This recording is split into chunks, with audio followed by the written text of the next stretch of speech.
Goeiedag, welkom hierso by Inspireer en dit is lekker om saam met jou hierdie week te reis rondom die tema die evangelie vat nie verlof nie. So ek en jy vat dalk verlof, maar die evangelie van God nooit nie. Nou, ons gesels hierdie week, hoe kan ek en jy harte, siele wen vir Christus? Hoe kan ons liefde aan mense betoon, selfs wanneer ons op vakansie is, selfs wanneer ons nie noodwendig daar ingesteldheid sou gehad het nie. En vandag spandeer ons 'n bietjie tyd daarso in Johannes 4 vers 39. Nou dit volg net nadat Jesus die vrou by die put gekry het. Julle onthou wat hy vir haar sê, jy is al by jou 5de man en jy is nie eens getroud met hom nie. En dan sê hy vir haar, maar as jy van die water drink wat ek vir jou gee, sal jy nooit dors nie. En wat eintlik vir haar sê is, jy soek blydskap, vreugde in mense, jy gaan dit nie kry nie, maar as jy dit vat wat ek vir jou offer, sal jy nooit weer dors lees nie. En dan in vers 39 lees ons, baie Samaritane uit daardie dorp het in Jesus geglo. Die vrou het mos aan hulle vertel dat Jesus alles van haar geweet het. Dit het hulle oortuig. Wow, hierdie vrou gaan en sy deel die gebeurtenis wat sy gehad het met Christus by die put. Met soveel oortuiging, soveel passie, dat die mense sê, wow, dit moet waar wees.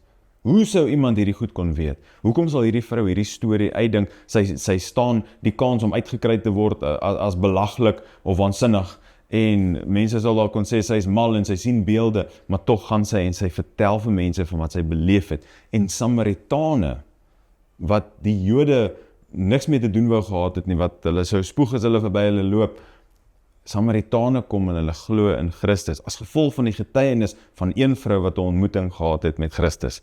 Het jy al 'n ontmoeting met hom gehad? Wel, dan is jy gekwalifiseerd. Dan het ek en jy die regte kwalifikasies om te gaan en mense van hom te vertel. Mense het mos begin glo, omdat hierdie vrou haar getuienis gedeel het, lees ons nie so in die boodskapvertaling. Maar dit is so mooi om te dink dat 'n dorp tot bekering kom, meeste van die dorp kom tot bekering as gevolg van hierdie vrou se storie. Is ek en jy besig om stories te deel?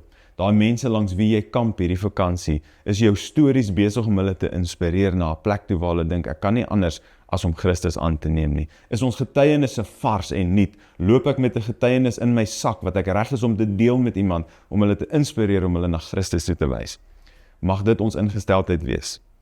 Mag ons so leef dat, ek wil vir jou sê, die hele kampterrein na waar jy is, mag jou bure, mag die mense in die winkelsentrum om jou, mag mense beleef dat die goedheid van Christus vandag aktief is, dat die Here besig is om te werk soos nog nooit tevore nie, en dat hy nog steeds 'n goeie en 'n getroue God is. Mag ons mense inspireer, kom ons bid saam. Here, ons sê vir U dankie, Here, dat U ons wil en kan gebruik in U koninkryk, Here, en dankie dat ons soos die vrou by die put kan gaan en sê, Here, dankie vir alles wat U vir my gedoen het, en daarom sal ek vir mense vertel. Mag mense tot geloof in U kom, Here, deur ons liefde, deur ons getuienis, Here, deur die manier hoe ons hulle hanteer.